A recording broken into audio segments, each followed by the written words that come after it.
Hello everyone, and today we are going to cover the standard conventions that govern academic writing globally. There are different kinds of writing produced in different contexts. For example, a memo, a letter to a friend, a newspaper article, an SMS, and so much more. So each of these kinds of writing differ in style, language used, the vocabulary, and the purpose that it intends to achieve. And academic writing, on the other hand, is a serious writing which is guided by certain standard conventions as follows. 1. It avoids personal constructions and pronouns. These are the pronouns like I, you, he, she, him, and so forth. And it tries to do this as much as possible. Second, it relies more on active voice as opposed to passive voice. For example, in this sentence, you can say the CEO reduced the employee salaries during the recession. An active voice is easy to understand, uses fewer words, and produces stronger sentences. However, um, whereas passive voice is used in some situations. For example, when one wants to diplomatically point out an error. Look at this sentence, for example. The letter was lost. Instead of saying the letter was misplaced.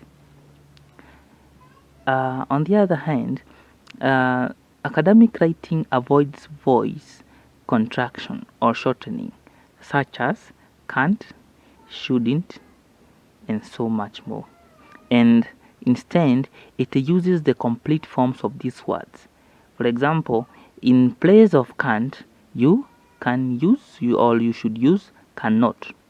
And for the place of shouldn't, you're supposed to use shouldn't, and so forth. The next standard conventions of academic writing is that it avoids cliches, slangs, and colloquialism. What is this? This is when you start saying something and someone can readily complete it. For example, as black as charcoal. So as you can see, that is a cliche. And a slang, on the other hand, is the vocabulary among the people of the same age, and it is usually ungrammatical.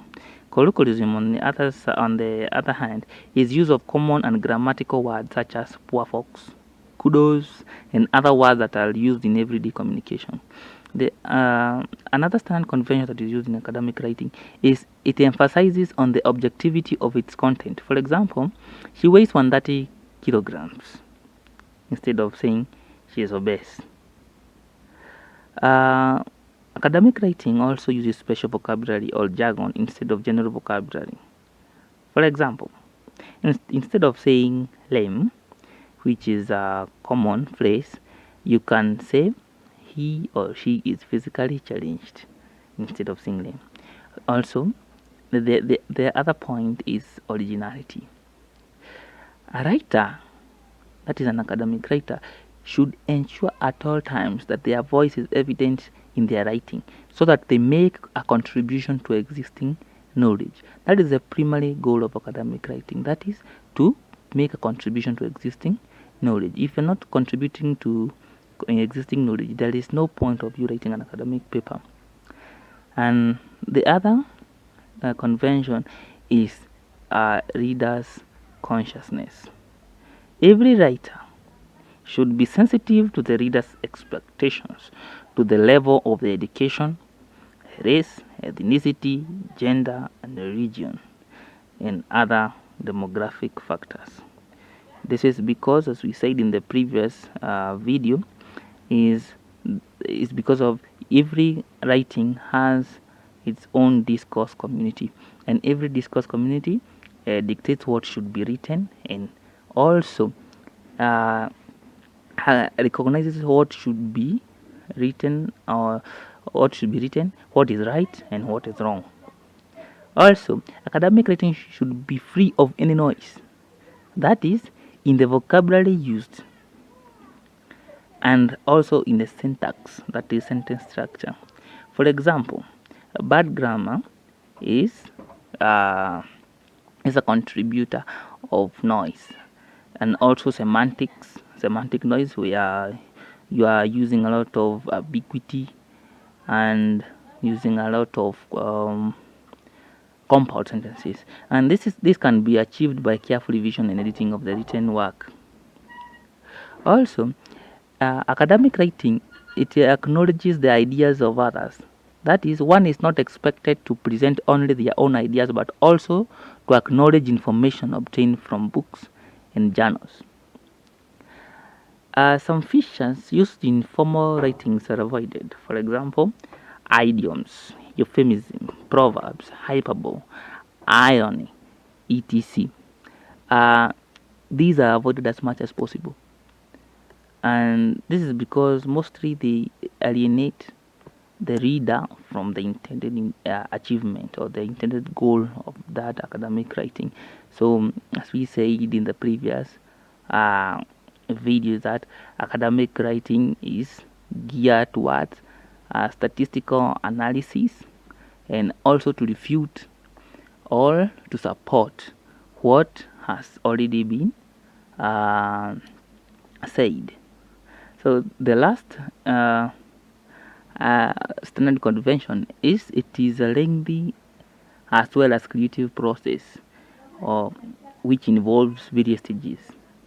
For example, focusing on a topic, gathering ideas, determining the structure, also drawing outlines and drafting, revision, editing, and proofreading. So as you can see, it is not like other types of writing such as SMSs or emails and so forth. This is a process. It is a creative process where you are focusing on a topic of discussion. You are gathering your own ideas and supporting and refuting. So, but apart from all that, there are some kind of writings that tend to copy the structure of academic writing, and these six no no these 7 types of writing and does not count as academic writing. 1. Contribution to newspapers and popular magazines. 2. Sermons and testimonials. 3. Political or religious propaganda. 4. Any mass appeal for a better social order. 5. Fiction or creative work. 6. A paper full of quotations from sources, information drawn entirely from personal experiences. And 7. Paper in which information is not properly documented. Thank you so much for watching, and hope to see you in the next video. And don't forget to like, share, and subscribe. Thank you.